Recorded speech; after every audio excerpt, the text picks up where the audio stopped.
La raison pour laquelle l'Occident se comporte de manière si cynique et criminelle est claire. Et Washington et d'autres capitales, d'ailleurs, le reconnaissent depuis peu. Sans sacrifier ses propres soldats, l'Occident peut ainsi faire la guerre à la Russie par le biais des Ukrainiens, une Russie qu'il faudrait remettre à sa place. Le président Biden a même qualifié la situation d'investissement remarquable. Sergueï Lavrov critique l'Occident pour son soutien continu à l'Ukraine via la fourniture d'armes et l'envoi de mercenaires, y compris des Français, affirmant que cela empêche une résolution pacifique de la crise ukrainienne. Il accuse l'Occident de chercher à affaiblir la Russie et insiste que l'opération militaire russe lancée en février 2022 vise un régime criminel à Kiev, et non le peuple ukrainien, dénonçant la persécution des russophones et les violations des accords de Minsk. Lavrov dénonce le cynisme de l'Occident, qu'il accuse de mener une guerre par procuration contre la Russie en utilisant l'Ukraine, tout en tirant des bénéfices économiques de la situation. Il affirme que les armes occidentales fournies à l'Ukraine sont revendues sur le marché noir, posant des risques pour la sécurité mondiale. Lavrov critique l'influence occidentale en Ukraine, qui mènerait à une campagne de nationalisme extrême et de répression politique. Il accuse les États-Unis et leurs alliés européens de mener une guerre économique contre la Russie et d'affaiblir l'Europe, tout en gardant le silence face aux actions américaines, comme les sabotages des infrastructures énergétiques, exemple. Nord Stream. Lavrov dénonce l'utilisation d'armes américaines par l'Ukraine contre des cibles civiles, mentionnant des frappes à Belgorod et Donetsk. Lavrov appelle à des négociations pour résoudre les causes profondes de la crise ukrainienne, plutôt que pour maintenir le régime de Kiev. Il critique les plans de paix occidentaux comme des tentatives de prolonger la guerre et demande à l'ONU de rester neutre et de ne pas s'impliquer dans des discussions biaisées. Il exhorte les capitales occidentales à reconnaître les erreurs de leur politique avant qu'il ne soit trop tard. Écoutons-le jusqu'à la fin. Votre avis est vivement sollicité. Allons-y.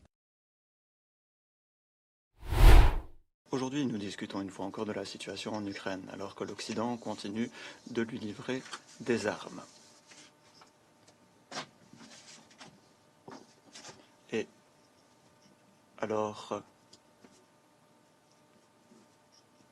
que les mercenaires continuent d'affluer dans le pays, y compris des mercenaires français. Nous venons d'ailleurs d'entendre des données actualisées de la part de M.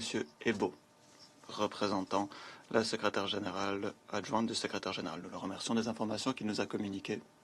Nous le remercions de ses recommandations adressées au Conseil de sécurité. Aujourd'hui, la majorité des experts impartiaux comprennent bien que le principal facteur qui fait obstacle au règlement pacifique de la crise ukrainienne est le soutien que l'Occident continue d'apporter au régime de Kiev. Et ce, en dépit de sa claire agonie et de son incapacité à atteindre les objectifs qui lui ont été dictés, à savoir infliger une défaite stratégique à la Russie ou, comme l'ont dit d'aucuns récemment, affaiblir mon pays. La réalité est que, en dépit de l'échec complet des forces ukrainiennes sur le champ de bataille, les parrains occidentaux du régime de Kiev continuent de l'encourager avec une insistance maniaque à poursuivre les opérations militaires insensées. Ce faisant, ils affirment de manière mensongère que la chute du régime de Zelensky représenterait une menace existentielle pour les Ukrainiens que la Russie souhaite réduire en esclavage. Pour ceux qui connaissent la genèse de la crise ukrainienne, il est clair qu'il n'y a pas une seule goutte de vérité dans ces affirmations. La Russie a lancé l'opération militaire spéciale en février 2022. Non pas contre l'Ukraine, et non pas contre la population ukrainienne, avec lesquels nous demeurons unis par des liens fraternels. Et ce n'est pas un hasard si, après 2014, près de 7 millions d'Ukrainiens ont trouvé refuge en Russie. Nous avons dû lancer une opération militaire contre un régime criminel, jouissant de la plus grande impunité et qui ne souhaitait pas, en dépit de nombreux efforts déployés au fil des ans, renoncer à une guerre menée contre ses propres citoyens au sud et au sud-est de l'Ukraine, et qui ne souhaitait pas renoncer à sa politique de discrimination totale à l'encontre des Ukrainiens russophones, qui continuent de représenter dans le pays la majorité. Le régime de Zelensky l'a fait non seulement en violation des accords de Minsk entérinés par le Conseil de sécurité, mais également en violation des principes élémentaires de fonctionnement de sociétés civilisées, foulant ainsi aux pieds les droits humains y compris les droits des minorités nationales tels que consacrés par la Constitution ukrainienne. Les parrains occidentaux du régime de Kiev, qui sont responsables du coup d'État anticonstitutionnel mené à Kiev il y a 10 ans, ont, au fil du temps, mis au pas le régime de Kiev tout en sous couvert des accords de Minsk, armant l'Ukraine et la préparant à une guerre contre la Russie en secret. Nous le savons aujourd'hui avec certitude grâce aux confessions réalisées par différentes personnalités qui ont directement participé à l'élaboration et à la signature des accords de Minsk et qui ont porté l'approbation de ces accords. La raison pour laquelle l'Occident se comporte de manière si cynique et criminelle est claire. Et Washington et d'autres capitales d'ailleurs le reconnaissent depuis peu. Sans sacrifier ses propres soldats, l'Occident peut ainsi faire la guerre à la Russie par le biais des Ukrainiens, une Russie qu'il faudrait remettre à sa place. Le président Biden a même qualifié la situation d'investissement remarquable et d'autres représentants américains et leurs collègues ont réalisé de telles affirmations.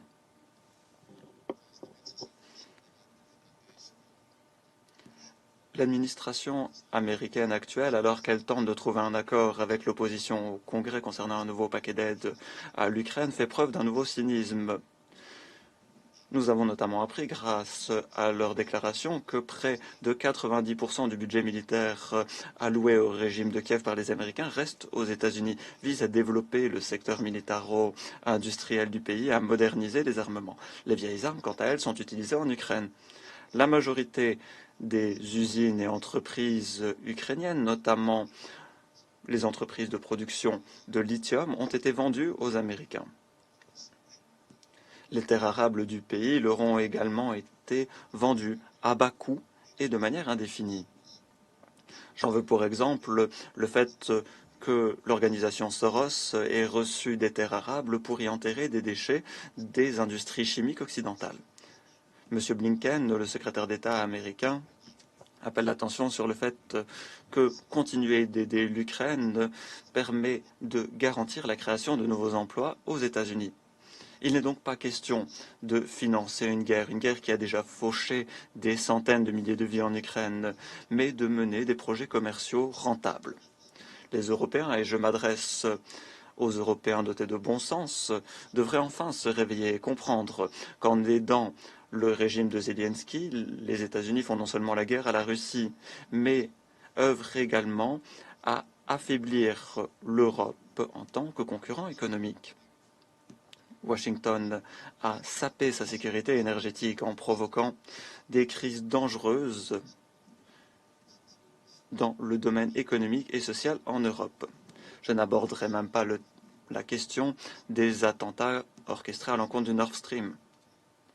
Les États-Unis bloquent à tout prix toute entreprise, toute enquête internationale honnête. Et les dirigeants européens, notamment les dirigeants allemands, demeurent docilement silencieux, acceptant ainsi une humiliation publique. Par ailleurs, la majorité des membres de l'Union européenne continue de mettre en œuvre les ordres émis par Washington concernant de nouvelles livraisons d'armement à Kiev, vidant ainsi leurs arsenaux, des arsenaux qui seront ainsi à nouveau reconstitués grâce aux armes américaines. Et pour ce faire, les Européens devront trouver des fonds.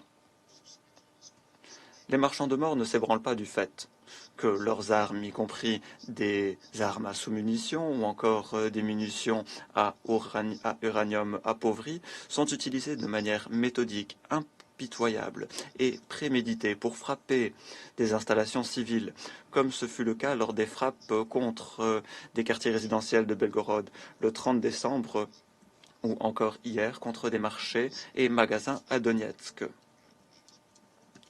Le sang de dizaines de civils ayant perdu la mort est sur les mains et sur la conscience de ceux qui arment le régime de Zelensky, tout en affirmant officiellement que les autorités de Kiev ont le droit de choisir leurs propres objectifs.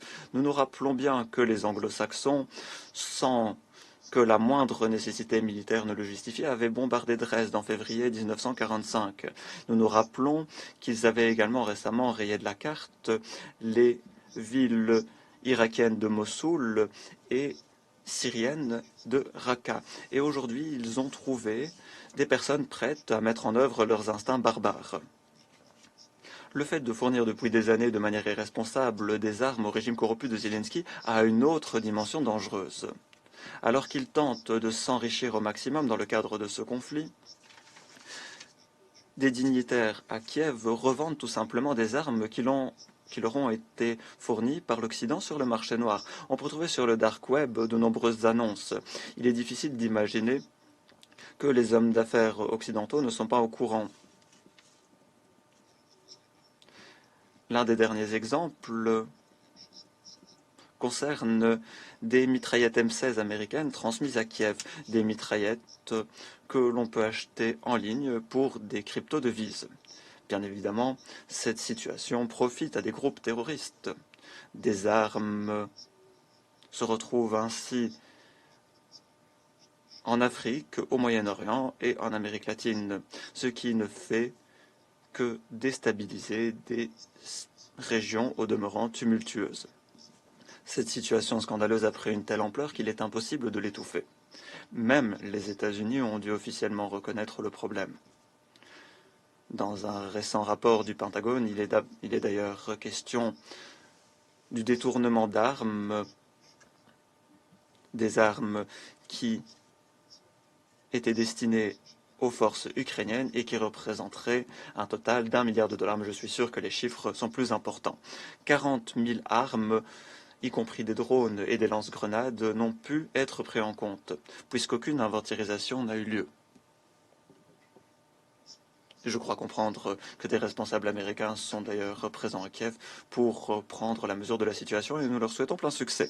Monsieur le Président, nous l'avons déjà entendu et nos collègues occidentaux le répéteront probablement aujourd'hui, des affirmations mensongères.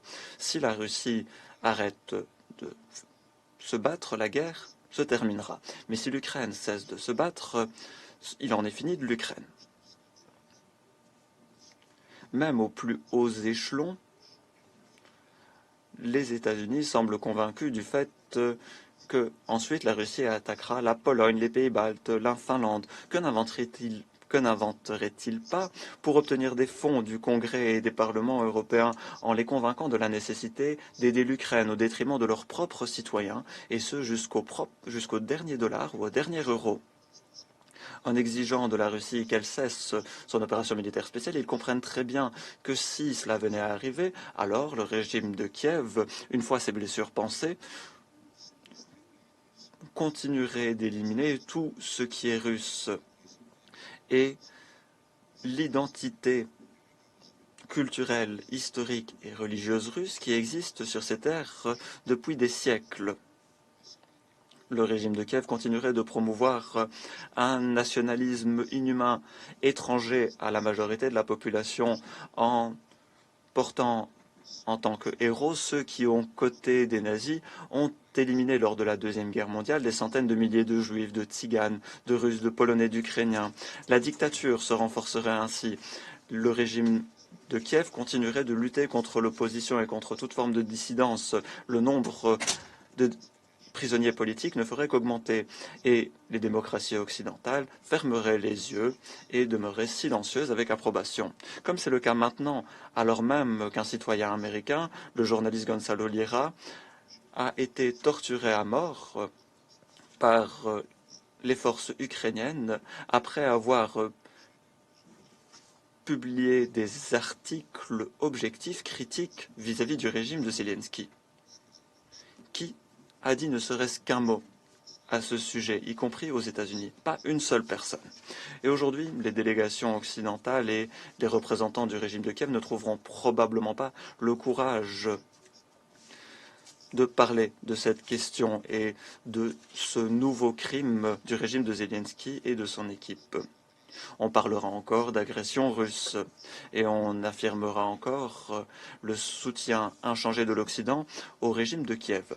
La lâcheté et les mensonges des parrains du régime de Kiev se sont manifestés clairement lors de la mise en scène qui a eu lieu en avril 2022 à Boutcha. Nos nombreuses exigences de fournir ne serait-ce que les noms de ceux qui auraient été alors soi-disant tués par des militaires russes continuent de faire lettre morte. Nous nous sommes également adressés à maintes reprises au secrétaire général de l'ONU, mais en vain. Il semble qu'il n'ait pas le droit, ne serait-ce que de tenter d'établir la vérité. Et qu'adviendrait-il si l'Ukraine cessait de se battre? La vie de centaines de milliers de personnes que les autorités de Kiev envoient aujourd'hui comme du bétail dans les rues et comme de la chair à canon pour réaliser les intérêts géopolitiques occidentaux, pour les valeurs démocratiques occidentales, soi-disant, serait épargnée. L'Ukraine n'a jamais eu intérêt de faire la guerre à la Russie. Il n'est ici question que des intérêts des anglo-saxons, de ceux qui sont à leur coupe et du régime criminel de Kiev, un régime qui craint sa destruction une fois la guerre terminée. Ce faisant, ils ont saboté les accords de Minsk, éliminant toute chance de réussite en avril 2022 lorsque les États-Unis et le Royaume-Uni ont interdit à Kiev d'accepter un accord de paix. Ils ne souhaitent pas la paix aujourd'hui même, alors que le régime de Kiev survit exclusivement grâce aux fournitures occidentales, alors même que les têtes parlantes à Kiev le reconnaissent. La majorité des Ukrainiens commencent à comprendre qui est leur véritable ennemi et qui les a menés par le bout du nez des années durant, annulant ainsi notre histoire commune et suscitant la crainte vis-à-vis de la Russie. Le changement de la Russie au sein de la population ukrainienne est clair sur les réseaux sociaux. En dépit de la plus dure censure qui est appliquée, la vérité se fait jour quant aux conditions de vie en Crimée et sur les territoires ayant récemment rejoint la Russie. En dépit des prévisions des propagandistes de Kiev, les Russes et les Ukrainiens y vivent dans la paix et dans la concorde. Les nouvelles autorités peuvent régler les problèmes de la population et œuvrent à réparer l'infrastructure plutôt que de penser à s'emplir les poches. Le contraste est clair à un tel point qu'il serait inutile de le nier. Et c'est pour cette raison qu'en Ukraine et en Occident, on tente de passer sous silence, d'étouffer cette vérité. La vérité est en effet extrêmement dangereuse, puisqu'elle montre que les Russes et les Ukrainiens peuvent et doivent vivre ensemble lorsque l'Occident ne s'ingère pas dans leurs relations fraternelles et ne les monte pas les uns contre les autres. Et c'est ainsi, en tant que frères et bons voisins, qu'ils vivront une fois les objectifs de l'opération militaire spéciale réalisés, que ce soit par voie pacifique ou militaire. Je le rappelle, nous n'avons jamais refusé les négociations et nous sommes toujours dits prêts à négocier. Ceci étant dit, il ne s'agit pas de négocier de la manière de maintenir au pouvoir les autorités de Kiev et de préserver leur fantasme, mais plutôt de négocier de la manière de surmonter le legs laissé après une décennie de pillage de l'Ukraine et de son peuple. Il s'agit de régler les causes profondes de la situation tragique en Ukraine. Tout autre plan ou formule de paix, des plans et formules que continue de porter le régime de Kiev et ses parrains, ne visent pas à la paix et ne servent que de prétexte pour poursuivre la guerre et pour obtenir des fonds des contribuables occidentaux. Nous regrettons que le secrétariat de l'ONU ait mis en danger sa réputation en participant aux réunions au format surréaliste de Copenhague. Toutes ces formules nous mèneront dans l'impasse. Et le plus vite Washington, Londres, Paris et Bruxelles le reconnaîtront, le mieux ce sera pour l'Ukraine et pour l'Occident, qui, en menant une croisade contre la Russie ont déjà créé des risques existentiels et des risques pour leur réputation. Je les conseille d'écouter ces conseils tant qu'il est temps. Je vous remercie. Que pensez-vous des propos de Sergueï Lavrov, ministre des Affaires étrangères de la Russie tenu au Conseil de sécurité de l'ONU, l'année passée? Dans ce discours, Sergueï Lavrov a critiqué l'Occident pour son soutien à l'Ukraine par la fourniture d'armes et l'envoi de mercenaires, affirmant que cela empêche une résolution pacifique de la crise. Il a accusé les puissances occidentales de soutenir un régime à Kiev qu'il qualifie de criminel et discriminatoire, et de mener une guerre par procuration contre la Russie. Lavrov a dénoncé également le cynisme de l'Occident, qui profiterait économiquement de cette guerre tout en affaiblissant l'Europe.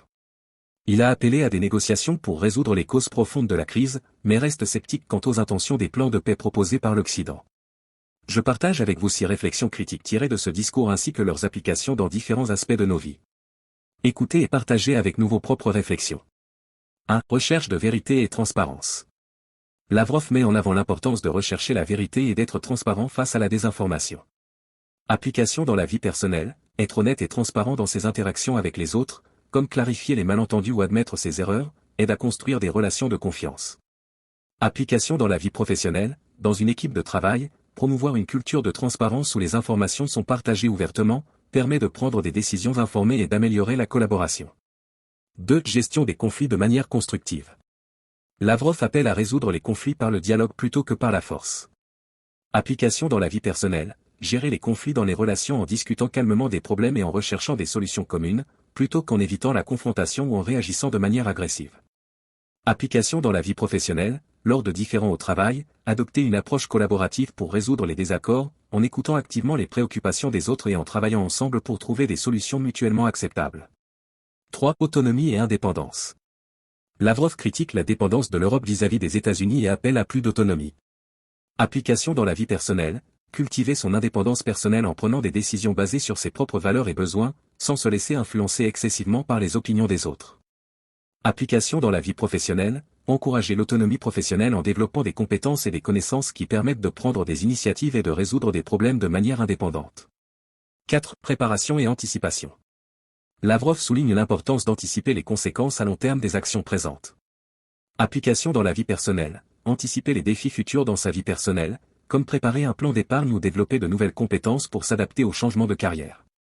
Application dans la vie professionnelle, dans un projet de travail, prévoir les obstacles potentiels et élaborer des stratégies pour les surmonter, en assurant une planification efficace et en minimisant les risques. 5. Solidarité et coopération internationale.